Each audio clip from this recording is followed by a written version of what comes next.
Muito boa noite a todos.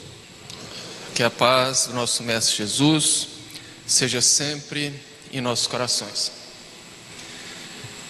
Nos pediram para que nós hoje fizéssemos uma reflexão sobre os desencarnes coletivos, porque são situações que sempre causam grandes comoções sociais, principalmente quando tem morte de muita gente, como por exemplo as chuvas no Rio Grande do Sul ultimamente. Se para nós espíritas, para muitos espíritas, melhor dizendo, esses fenômenos já são difíceis de se entender, imagina para quem não tem o conhecimento espírita e que, portanto, tem nesses fenômenos algo como incompreensível ou até injustificável. E nesses instantes, até naqueles que detêm o conhecimento, muitas dúvidas pairam, como por exemplo, por que Deus permite tamanho sofrimento? Pessoas perdem tudo e depois perdem a vida de parentes, de amigos, de entes queridos. Ou ainda, será que todos aqueles que pereceram tinham que passar por aquilo?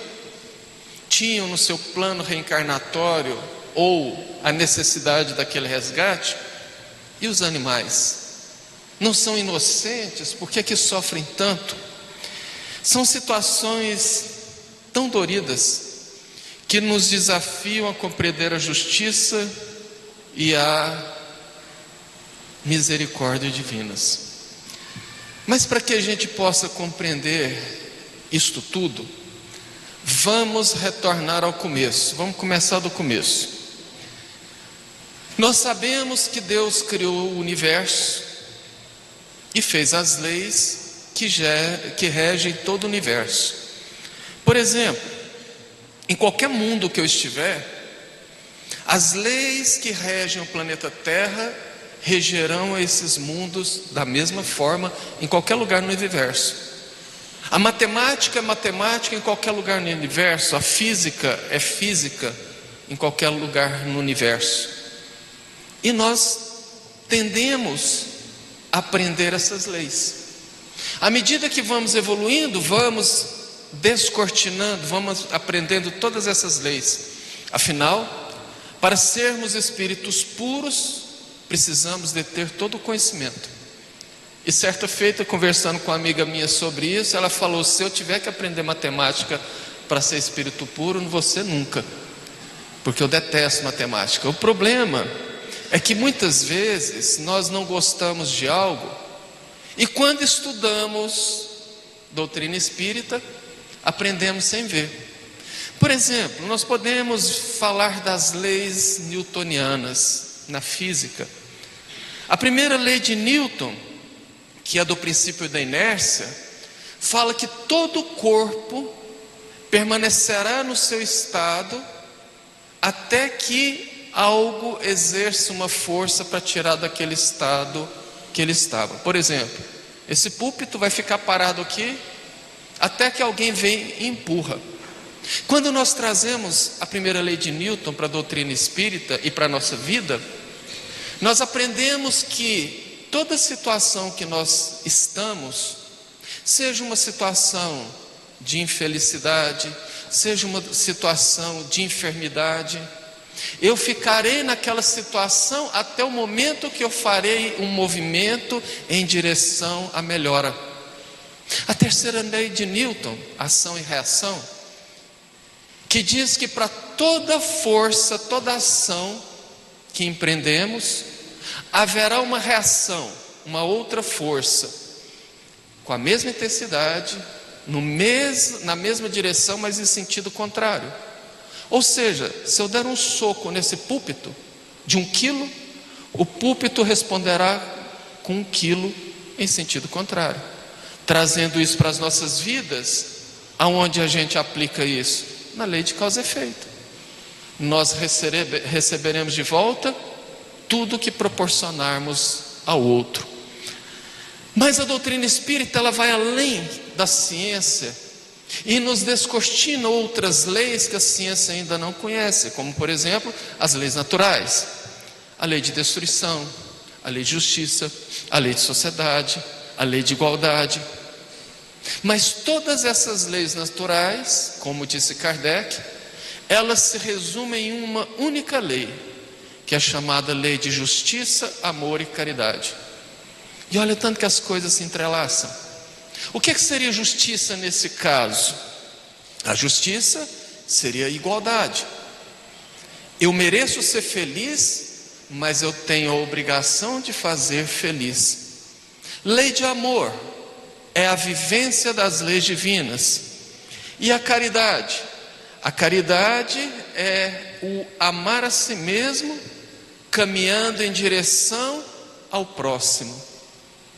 A lei de amor, justiça e caridade se resume no que Jesus disse: amar a Deus sobre todas as coisas e amar o próximo como se ama a si próprio. Percebe como as coisas vão juntando? Porque todas essas leis foram apresentadas a nós desde Moisés, que foi a primeira revelação, Jesus, a segunda revelação, e a doutrina espírita, a terceira revelação, vem condensar e explicar e trazer mais luz sobre essas leis. Mas Jesus apresentou uma que é fundamental para a nossa reflexão de hoje. Em dois momentos, como por exemplo anotado em Mateus 26, versículos 52 e 53, quando Jesus ia ser preso, Simão Pedro reage, corta a orelha do soldado mau, que Jesus diz: Simão, embainha tua espada, porque quem com ferro fere, com ferro será ferido. A lei de causa e efeito. O que você faz, você recebe de volta. Mais tarde, Mateus anotou no seu capítulo 16, no versículo 27, quando Jesus disse: porém a cada um será dado segundo as suas obras. Jesus não disse que Deus perdoa nossos pecados. Jesus não disse que basta eu me confessar ou aceitá-lo e que está tudo resolvido. Não. A cada um será dado segundo as suas obras. Ou seja, nós responderemos individualmente pelos nossos atos. Porém, sempre que falamos de lei de causa e efeito, nós temos a tendência a pensar em punição, resgate, castigo, sofrimento. E não é verdade. Lembra que a lei é de justiça, amor e caridade? Então, se ela é de justiça, ela nos traz exatamente aquilo que nós semeamos. Portanto, se eu semear o bem, eu vou colher o amor, eu vou colher as alegrias, o bem-estar. Mas se eu semear o mal, se eu plantar dores na vida dos outros, igualmente eu serei obrigado a colher aquelas dores que eu plantei. Eu estarei cavando um buraco na minha vida para que eu possa cair dentro. Certa vez, conversando com uma pessoa sobre esse assunto, ela me fez uma pergunta: se cada um responde individualmente pelos seus atos, então por que dos desastres coletivos? Se eu respondo individualmente, por que vai acontecer alguma coisa que vai ceifar a vida ou os bens de muita gente ao mesmo tempo? A gente busca uma dica com o nosso Chico. No livro Chico Xavier Pede Licença, no item 19, ele anota: encarando a vida sem a compreensão das leis da consciência e do processo de reencarnação, não podemos explicar a justiça de Deus, principalmente nos casos brutais de mortes coletivas. As leis de justiça divina estão escritas na consciência do homem. Em outras palavras, a mesma lei de causa e efeito que nos cobra individualmente, também nos cobra de maneira coletiva. E Kardec dá a primeira dica. No item 737 de O Livro dos Espíritos, ele pergunta: com que fim Deus fere a humanidade por meio dos flagelos destruidores? E os Espíritos respondem: para fazê-la progredir mais depressa. E continua: somente do vosso ponto de vista vos qualificais de flagelos, por efeito do prejuízo que vos causam essas subversões. porém são frequentemente necessárias para que mais pronto se dê o advento de uma melhor ordem de coisas e para que se realizem em alguns anos o que exigiria séculos pela frente. O que ele está dizendo? Que esses flagelos destruidores acontecem, em primeiro lugar, para apressar o progresso. Porque durante esses desastres coletivos, o progresso que poderia levar séculos para ser feito se dá numa tacada só. Mas, por exemplo, imagine um indivíduo, o João. O João naturalmente tem as suas faltas individuais, mas ele também tem as suas faltas coletivas, que a gente vai explicar daqui mais um pouco o que é isso. Ele, se fosse resgatar isso uma vez por uma vez, ele poderia levar séculos tendo que passar por expiações até fazer o reajuste completo de suas faltas. Mas um desastre coletivo, numa tacada só, ele resgata tudo de uma só vez. Então, acelera. Mas Kardec volta à carga e pergunta na questão 738: para conseguir a melhora da humanidade, não poderia Deus empregar outros meios que não os flagelos destruidores? Ou seja, Deus não teria outra forma de fazer essa correção que não fosse esses desastres coletivos? E os espíritos respondem sim. Pode e os emprega todos os dias, pois que deu a cada um os meios de progredir pelo conhecimento do bem e do mal. O homem, porém, não se aproveita desses meios. Necessário, portanto, que seja castigado no seu orgulho e que lhe faça sentir a sua fraqueza. Ou seja, Deus nos permite, através do estudo, através da luz que, por exemplo, a doutrina espírita lança no nosso caminho, nos explicando o que devemos e o que não devemos fazer, sabendo que todas as leis divinas estão escritas em nossas consciências, mas a gente faz isso? Não fazemos. Por isso da necessidade dos desastres.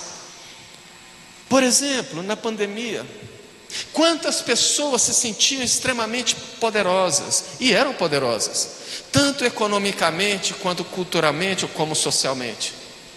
Mas um mísero vírus, invisível aos nossos olhos, jogou aquela pessoa de cama e ceifou a sua vida. Quantas pessoas mantêm bens faustosos, mansões, outros bens, e de repente vem uma enchente, vem um terremoto e acaba com tudo.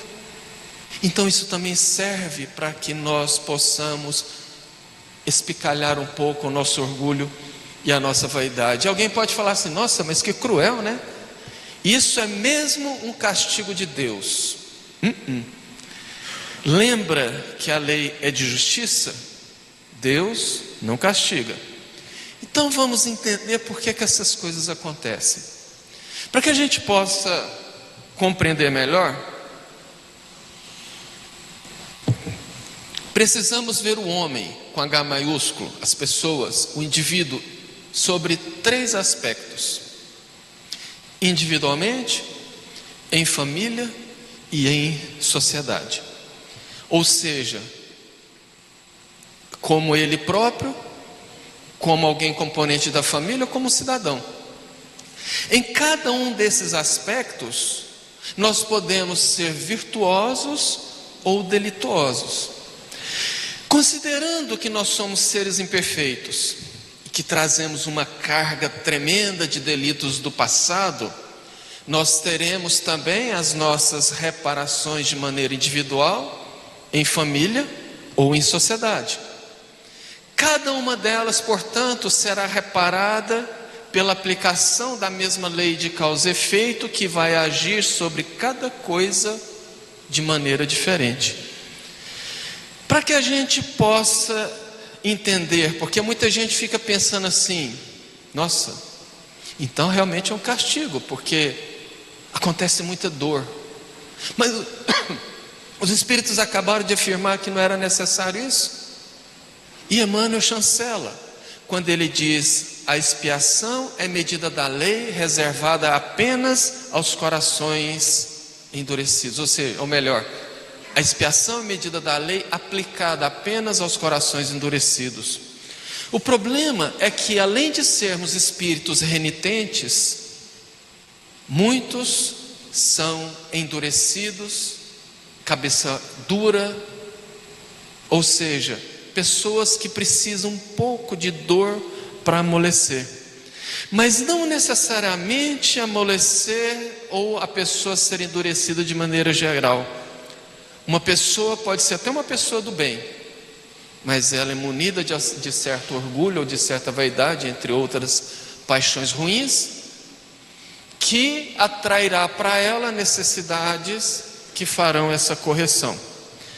Posto isso, então, nós já estamos prontos para entender o que seriam os desencarnes coletivos.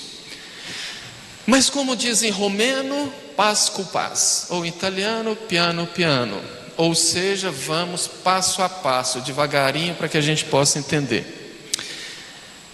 Como eu disse antes, a lei de causa e efeito nos alcançará mesmo se eu estiver disfarçado de gente boa, mesmo se eu estiver disfarçado de trabalhador espírita, mesmo se eu estiver disfarçado de qualquer coisa.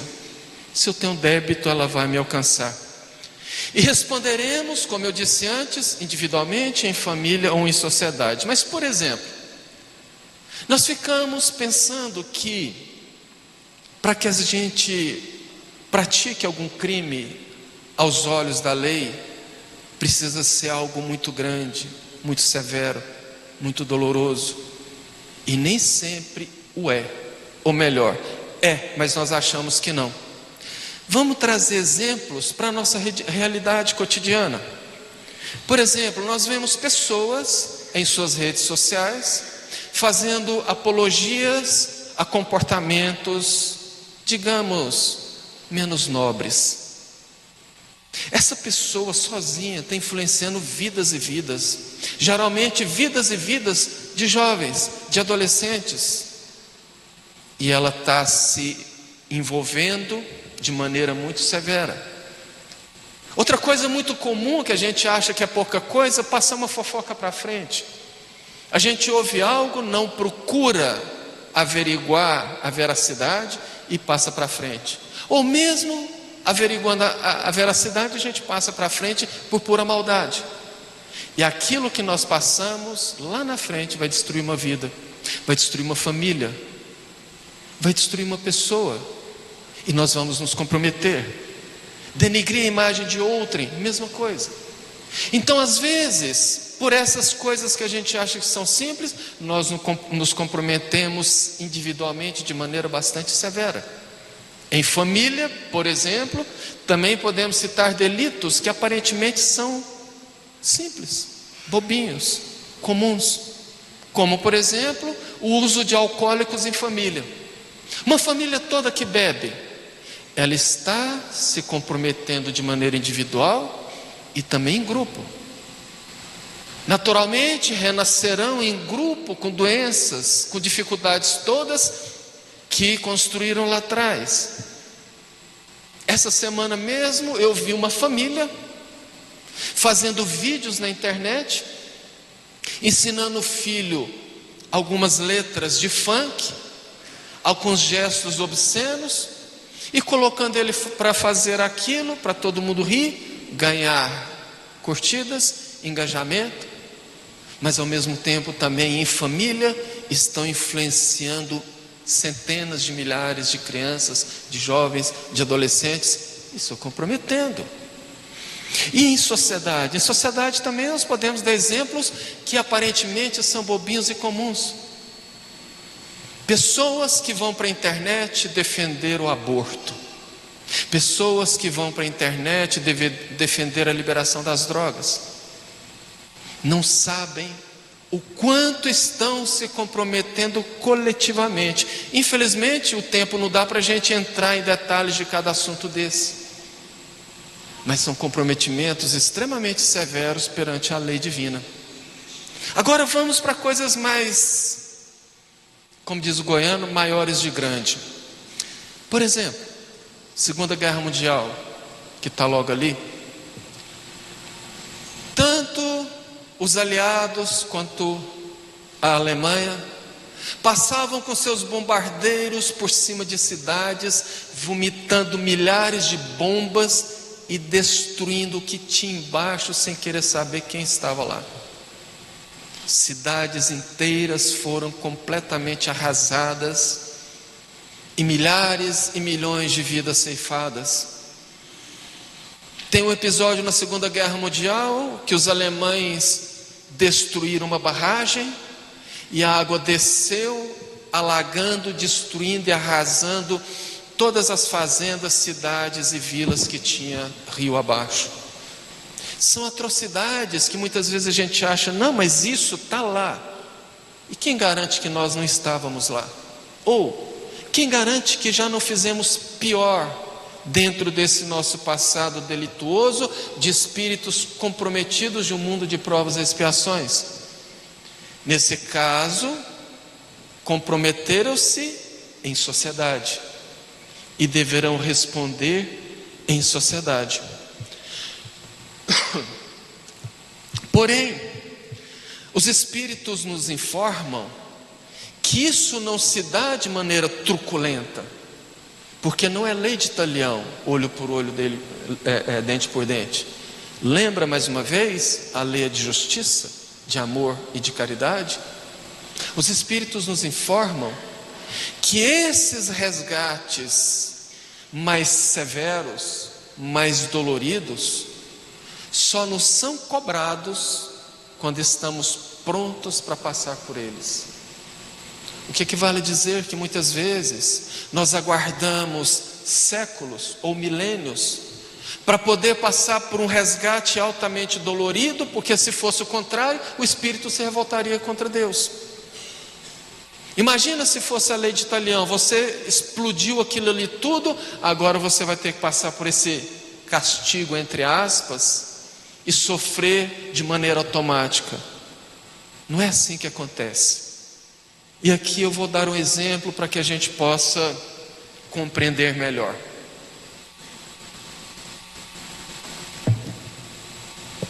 O nosso José Raul Teixeira, ele conta que na década de 1960, mais precisamente no dia 16 de dezembro de 1961, ele era um garoto na cidade de Niterói, estado do Rio.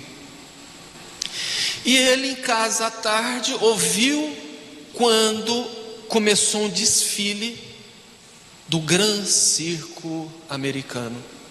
O circo chegava na cidade naquele momento e fazia um desfile, desfilando as bailarinas, os animais, na época que ainda era permitido animais nos circos. E ele naturalmente, como garoto, ficou encantado com aquilo e ficou enlouquecido. Quando seu pai chega do trabalho no final da tarde, ele grita: pai, amanhã tem circo, vamos. E o pai disse: vamos. Amanhã é sábado, eu trabalho até meio-dia, o espetáculo começa às 15, vai dar tempo de sobra. Ele nem dormiu a noite de ansiedade. E no outro dia, ele conta que da janela do quarto dele, ele conseguia ver a tenda do circo, mais ou menos uns 300, 400 metros à frente. E o relógio não passava, a manhã não passava, até que deu meio-dia e seu pai não chegou. Meio-dia e meio, seu pai não chegou. 1 da tarde, seu pai não chegou. 2 da tarde, ele já começou a ficar maluco com aquilo, o pai não chega, e ele então começa a ouvir o som da música no circo, e aquilo acaba com ele começa a chorar, porque ele esperou tanto e o pai não chega. E ele vai para o quarto e começa a ouvir o som do espetáculo começando, e fica altamente frustrado. Deita na cama, começa a chorar, quando de repente aquela música dá lugar a gritos de horror. Ele se levanta, corre até a janela, e quando ele olha, ele vê aquela torre de fumaça negra subindo, a tenda do circo pegando fogo. E como era uma época que as tendas eram de plástico, começou a derreter, caindo sobre as pessoas, que para tentar fugir os animais em estouro eram pisoteados pelas próprias pessoas ou pelos animais, aqueles que não morriam ali queimados pela lona do circo incandescente. Foi um acontecimento que chocou o mundo. Vários países enviaram ajuda para Niterói. Vários médicos, cirurgiões plásticos, inclusive o famoso Ivo Pitangui, que passou muitos meses em Niterói trabalhando de graça para poder dar socorro para aquelas pessoas. Os países inteiros enviavam os seus agentes de saúde para auxiliar. Aquilo chocou muito. Quando em seguida o pai do Raul chega e diz: meu filho, desculpa, eu estava terminando o trabalho quando chegou um cliente e eu não pude sair, e ele me enrolou e eu perdi o circo. Isso naturalmente choca. Como que Deus permite isto? Passa-se o tempo, o nosso irmão X, através das mãos abençoadas de Chico Xavier, psicografa o livro Cartas e Crônicas, e lá ele conta uma história intitulada Desastre, Tragédia no Circo. Narra, irmão X, que no ano de 177, numa cidade do Império Romano, Álcio Plancus, um patrício, que era descendente dos fundadores da cidade, estava mobilizando quase 1000 pessoas para organizar um evento para receber mais tarde Lúcio Galo, que era um cabo de guerra da cidade e que havia conquistado muitos méritos nas guerras do exército romano. E ele vinha para a sua cidade para um descanso justo, e o propretor queria fazer uma recepção à altura, e pediu então para que Álcio Plancus organizasse isso. Então ele chamou o grupo de moradores e começaram a discutir o que eles iriam fazer. O que nós vamos fazer? Ora, vamos colocar alguns euroques, que é uma espécie de búfalo chifrudo? Não, isso está comum. Vamos jogar os cristãos aos leões? Não, isso também já está comum. Lúcio Galo precisa de algo impactante que nunca foi visto no Império Romano. Depois de várias discussões, alguém fala: levemos 1000 cristãos, de preferência mulheres e crianças, coloquemos eles na arena, espalhemos fuligem, espalhemos madeira e enchamos de óleo, e coloquemos ali também aqueles cavalos velhos que não servem mais para o exército. E quando Galo entrar, nós ateamos fogo e vamos ver aquela festa acontecer. Todo mundo ovacionou e aplaudiu.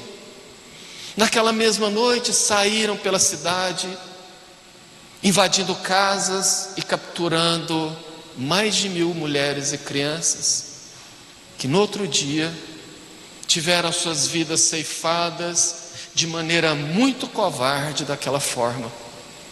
Segundo o irmão X, essas pessoas que proporcionaram isso, 18 séculos depois, foram reunidos na cidade de Niterói e foram ver o circo, e tiveram ali o seu resgate praticamente da mesma forma que causaram aquelas 1000 mulheres e crianças 18 séculos atrás. Poxa, então é assim? É.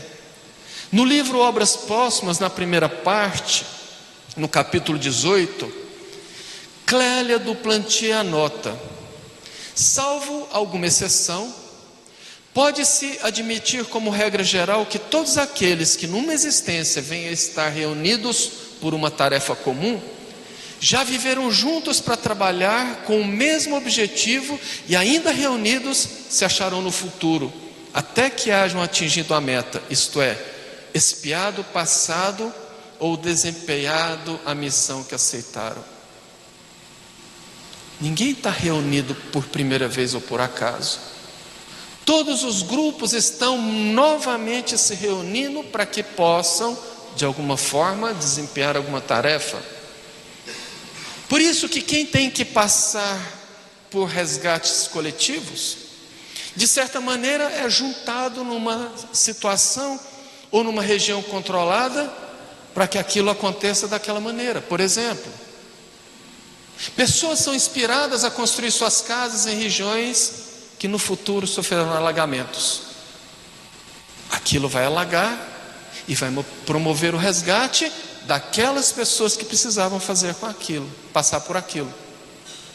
Quem não se lembra do acidente do avião da TAM, que partiu de Porto Alegre em direção a Congonhas, em São Paulo, e na hora do pouso, eu me lembro exatamente, eu estava saindo do Termas Clube, já era noite, quando eu vi na TV aquela cena das chamas e o leme do avião escrito TAM. Foi chocante. Ele não conseguiu parar na pista, tentou arremeter, guinou e caiu exatamente em cima do depósito da TAM, matando também outras pessoas, inclusive funcionários. O interessante é que depois que vem a notícia do acidente, vem aquelas notícias de pessoas, por exemplo, que tinham comprado bilhete para aquele voo, pegaram o táxi, pararam no trânsito e ficaram nervosos e xingaram porque perderam o voo e não morreram. Outros ainda chegaram tarde no portão de embarque, já estava fechado, ficaram nervosos, quiseram processar a empresa, o avião caiu e não morreram. Por quê? Porque não tinha que passar por aquilo. Então quer dizer que foram reunidas aquelas pessoas na aeronave e os espíritos derrubaram a aeronave para que pudesse operar o resgate coletivo? Claro que não. Não acontece dessa maneira. Na verdade, nós precisamos entender o que Mateus anotou no seu capítulo 18, no versículo 7. É necessário que haja o escândalo, mas ai daquele por quem vier o escândalo. Situação 1. Os espíritos podem encaminhar essas pessoas para um voo onde o comandante, por exemplo, é alguém negligente, que não segue os protocolos, portanto a chance de um acidente é grande. E segundo, o Livro dos Espíritos, questão 526, Kardec pergunta: tendo como tem ação sobre a matéria, podem os espíritos provocar certos efeitos com o objetivo que se dê algum acontecimento? Em outras palavras, os espíritos podem derrubar um avião? Por exemplo, Kardec continua: o homem tem que morrer sobre uma escada, a escada se quebra e ele morre na queda. Foram os espíritos que quebraram a escada para que o destino daquele homem se cumprisse? Os espíritos respondem: é exato que os espíritos têm ação sobre a matéria, mas para cumprimento das leis da natureza, não para derrogar essas leis. No exemplo que figuraste, a escada se quebrou porque se achava podre e por não ser bastante forte para suportar o peso de um homem. Se era destino daquele homem perecer de tal maneira, os espíritos lhe inspiraram a ideia de subir a escada em questão, que teria de quebrar-se com seu peso, resultando-lhe daí a morte por um efeito natural, e sem que para isso fosse mister a produção de um milagre. É simples assim. Ou seja, repetindo, as pessoas que sofreram com as enchentes foram inspiradas a construir suas casas em locais de alagamento para que a coisa se cumprisse. Então quer dizer que todo mundo que desencarnou lá tinha que passar por aquilo? Sim e não. Como assim? Voltemos à Clélia do Plantier em Obras Póstumas. Dizeis que os infortúnios de ordem geral alcançam assim o inocente, como o culpado, mas não sabeis que o inocente de hoje pode ser o culpado de ontem, quer ele seja atingido individualmente, quer coletivamente, é o que mereceu. Então muitas vezes a gente fala: nossa, aquela pessoa tão inocente sofreu aquilo. É inocente hoje, mas é o culpado de ontem. Mas não é só essa situação. Pereceram lá aqueles que precisavam perecer, mas pereceram alguns, poucos, que estiveram ali, por exemplo, por missão. Como assim por missão? Alguém pede a missão de sofrer um desastre coletivo? Pede. Muito mais que a gente imagina. Lembremos de Quinto Varro no livro Ave Cristo.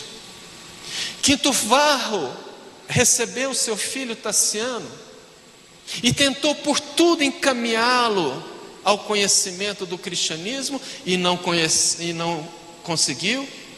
Desencarnou e pediu para renascer como quinto Celso, alcançando Tassiano aos 40 anos, e finalmente, sofrendo as agruras daquele mundo àquela época, conseguiu finalmente despertar Tassiano para as lides de Jesus. Quantas pessoas pedem para reencarnar junto dos seus amores, apenas para servir de arrimo em um momento difícil na vida? Como por exemplo um pai, ou melhor dizendo, um espírito que reencarna como um pai de uma criança ou de um adulto, que na hora da tragédia ele dá a sua vida para salvar a vida do filho.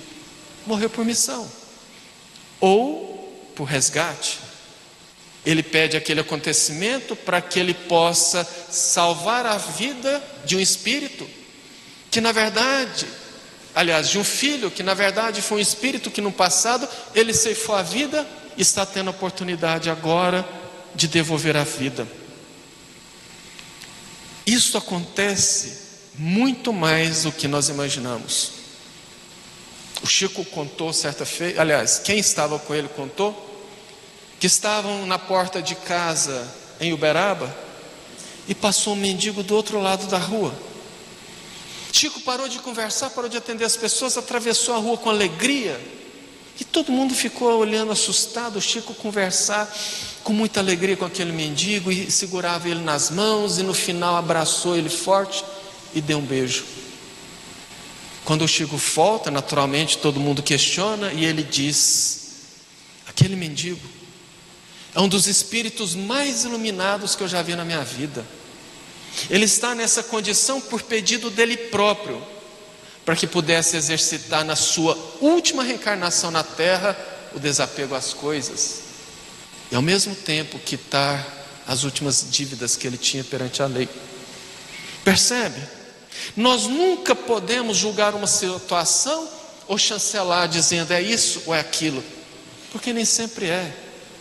Das nossas vidas, espiritualmente falando, de maneira individual, ninguém sabe. Muitas vezes nem só nós sabemos.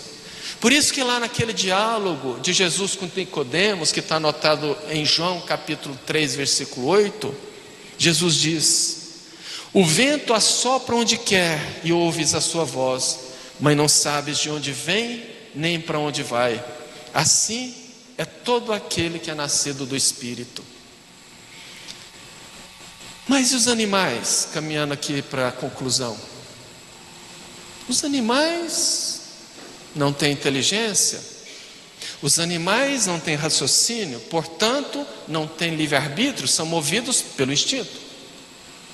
Se eles não têm livre-arbítrio, não estão sujeitos à lei de causa e efeito, portanto não têm que resgatar nada. E por que sofrem?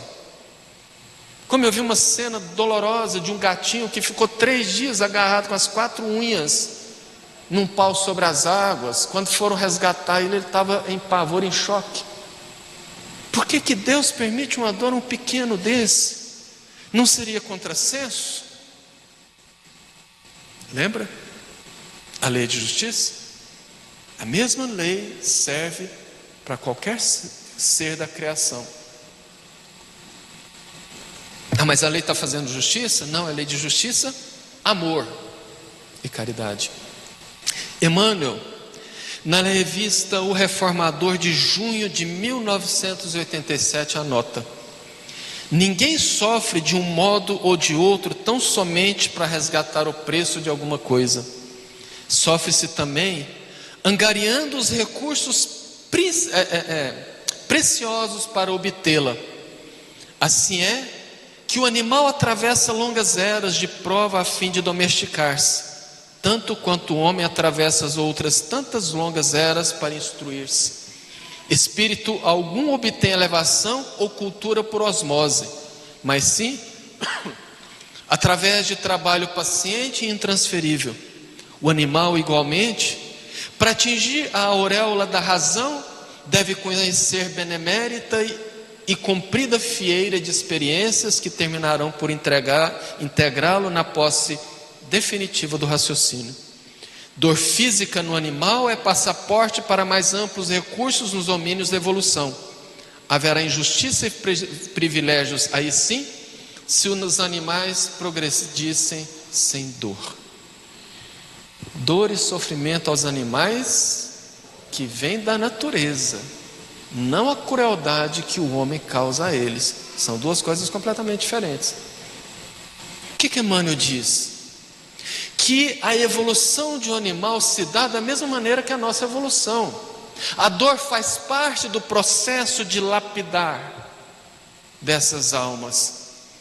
E todos os animais que estão encarnados em um planeta de provas e expiações estão, portanto, sujeitos às agruras de um planeta de provas e expiações, não necessariamente por resgate.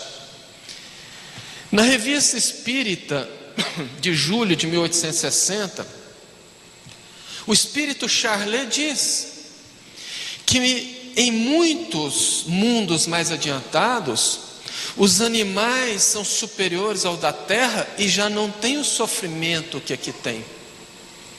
Bernardo de Palissy, na Revista Espírita de um ano antes, disse, detalhe, Bernardo de Palissy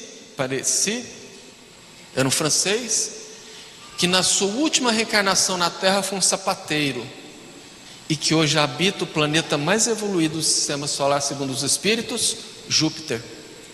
Então ele foi evocado na Sociedade Parisiense de Estudos Espíritas, junto com Mozart, que também habita Júpiter.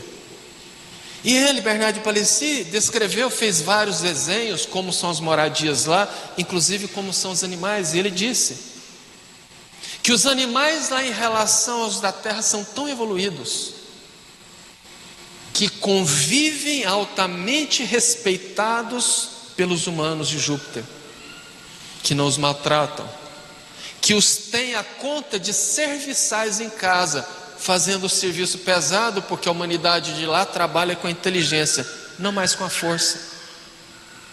E lá eles não estão sujeitos às doenças e às dores que aqui tem. Eu, Carvalho, imagino que esses animais serão aqueles que estão mais próximos de reencarnar no reino hominal, porque já tem uma inteligência altamente desenvolvida e já sabem conviver com o próprio homem. Portanto, não existe injustiça em nada, mas temos ainda finalmente uma terceira via. Os desastres naturais também acontecem para nos atingir, mas nos atingir de maneira positiva. Acontece uma tragédia dessa no Rio Grande do Sul. Eu fiquei emocionado por diversas vezes, quando eu vi a quantidade de pessoas que se mobilizaram para dar socorro, para ajudar. Pessoas lá no sul que perderam suas casas e, ao invés de ficar lamentando, entraram em barcos e foram salvar velhinhos, velhinhas, crianças, animais. O Brasil se mobilizou. Toneladas e toneladas de mantimentos, embora se esqueceram e pararam, e a coisa ainda continua, foram enviadas para lá, mostrando com que a tragédia nos ajuda a desenvolver o altruísmo, a compaixão, a amorosidade. Quantas pessoas de corações endurecidos ao ver o sofrimento do outro não melhoram as suas condições. Então ainda tem esse viés para que a gente possa pensar. Concluindo então, A dor vem quando nós saímos das leis divinas. E Emmanuel anota: toda vez que a lei divina nos procura para executar as sentenças que nós lavramos contra nós mesmos e nos encontra trabalhando no bem, na caridade, manda a lei que seja suspensa a execução por tempo indeterminado. Ou seja, Deus não quer ninguém sofrendo, Deus não quer ninguém acamado, Deus não quer ninguém aleijado, não quer ninguém dessa maneira. Lembra? O resgate é medida da lei aplicada apenas aos corações endurecidos. Lembra? Recebemos, ou melhor, colhemos aquilo que plantamos. Então é só plantarmos o bem. Então é só fazermos as coisas corretas. É muito simples, de tão simples é complexo. Portanto, para que orgulho, para que vaidade que nos leva a achar que somos melhores do que o outro, se nós todos poderemos arder na mesma chama? Cada dia que passa para nós é uma oportunidade para que nós possamos lapidar as nossas emoções e sentimentos menos nobres. Cada dia que passa é uma nova oportunidade que Deus nos permite para que nós possamos semear o bem. Cada dia que amanhece é uma nova oportunidade para que eu possa abrir os olhos, agradecer a Jesus por estar vivo, pedir as suas bênçãos para mais aquele dia, para que nós possamos reparar e construir. Santo Agostinho ensinou lá no Evangelho segundo o Espiritismo: todos os dias à noite, antes de dormir, eu passo em revista tudo aquilo que eu fiz de bom e de ruim, de certo e de errado durante o dia, e planejo para o dia seguinte a correção e a melhora. Se a gente fizesse isso, meus queridos, não teria dor na vida. Nós estamos aqui porque somos todos oriundos de uma mesma origem, e mesmo distante dessa origem, estamos caminhando para ela, que é Deus. E como disse Castro Alves em um dos seus poemas no livro Parnaso de Além Túmulo: há mistérios peregrinos no mistério do destino que nos mandam renascer. Da luz do Criador nascemos, múltiplas vidas vivemos para a mesma luz volver. Que temos todos um excelente resto de semana e que Jesus os abençoe. Obrigado.